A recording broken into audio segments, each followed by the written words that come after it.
Hello, I'm Joan Brander from BabasBeeswax. Welcome to my Pysanka Power video clips.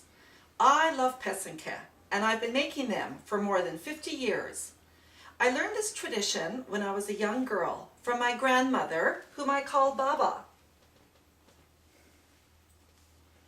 You've probably seen some of the other videos that we've made in our gallery and pysanka library. Today we're in our studio. This is where the magic happens. With some basic tools such as beeswax, a kistka, some dies, and proper instruction, anyone from 6 to 96 can make beautiful pysanka such as these. Add some common items such as eggshells and a candle to melt the beeswax, and you have everything you need to make beautiful pysanka the traditional way. I've been giving workshops since 1991.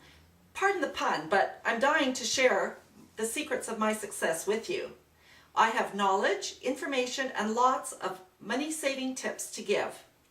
Learning to make pysanka is easy, fun, and affordable. So let's get started.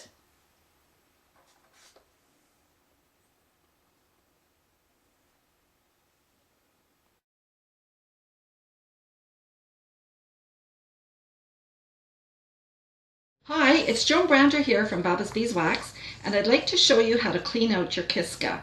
When you're writing a pysanka, sometimes the beeswax doesn't come out smoothly enough.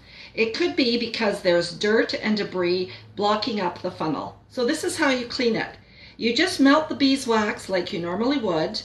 Then you turn the kistka upside down and give it a sharp whack on the side of your hand. All of the melted beeswax will come out, bringing with it the dirt and the debris.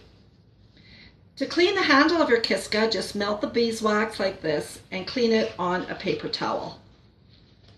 Now, if you don't want all this beeswax on your working surface, instead of turning it upside down on the table, just use a paper towel and give it the same sharp whack, and all the beeswax will come out.